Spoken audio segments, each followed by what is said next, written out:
I'm Adam in Wales, and this is my short series of reviews of games that I brought back from Essen Spiel in 2016. Now at Essen Spiel convention in Germany there were hundreds of games released, and I brought back a suitcase full. And one of the games I brought back was Fold It by Happy Baobab Games. Now this game was one of the first booths I went to on the first day of the fair, and I was there about 20 minutes after the fair opened and I bought the final copy. So I mean, they vastly underestimated how popular this game was going to be, because every time I opened my suitcase and someone spotted the game Fold It, they would, "You got Fold It! You got Fold It!" It was almost like the talked about game of the fair. Let's see why people were so excited. In Fold It, each player has a nylon sheet with 16 food images on it. Wooden tokens are placed in the centre of the table, one fewer than there are players. Each player also has 3 star tokens. One player turns over the top card of a deck, which indicates a number of food images. Players then simultaneously attempt to fold their nylon sheet to make it only show the indicated dishes. When a player completes the order, they grab one of the wooden tokens, and the last player to complete the order has no token to grab, and they lose a star token. When a player has no star tokens left, they're eliminated from the game. The game is won after multiple rounds by the last player standing.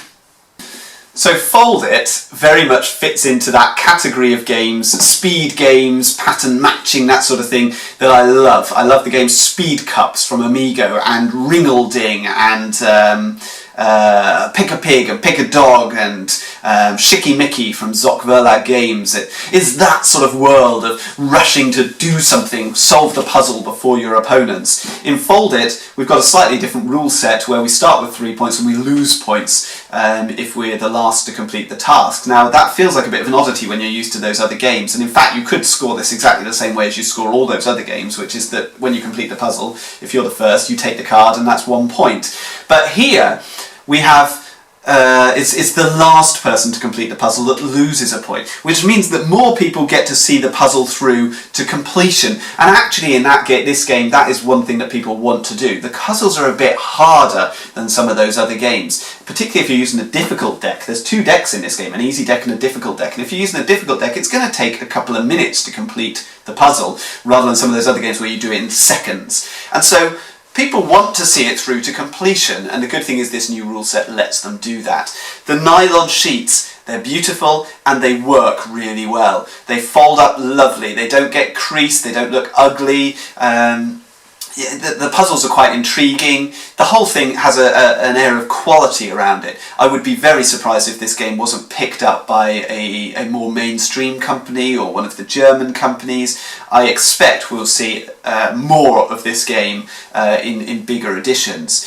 Now, around the Essen Fair, you saw a lot of games along these sort of lines, you know, these speed, pattern matching, puzzling games. They were everywhere. In fact, this company had 3 or 4 of them on their stand, and most of them felt a bit tired. Not just on this stand, I mean everywhere. Most of these games felt like, basically, ever since Dobble came out, let me grab a copy of Dobble. A few years ago, Blue Orange produced this game Dobble, which is a speed sort of snap-like game. You know, play it really fast and try and beat your opponents. And it sold millions of copies, and then Asmodee bought a copy of it. And ever since then, every company seems to want to find their Dobble, this simple game you can set up on the table and you can explain in 30 seconds and then people are playing. And the good thing with this stuff is that shops will demo it, and conventions you can demo it, and people will buy it because it's cheap, and they'll buy it on impulse, and they'll buy multiple copies and give them to their friends, and they'll stick it in stockings for Christmas and all the rest of it. And that's where these games have their appeal. And Fold It is an excellent example of that genre. So if it does get wider distribution, if it becomes more available, I would advise everybody to take a look at it. Lots of fun, for all ages. Anyway, thank you for watching. I'm Adam in Wales.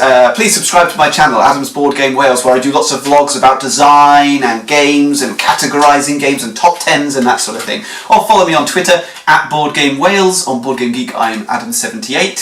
Thank you very much for watching. All the best.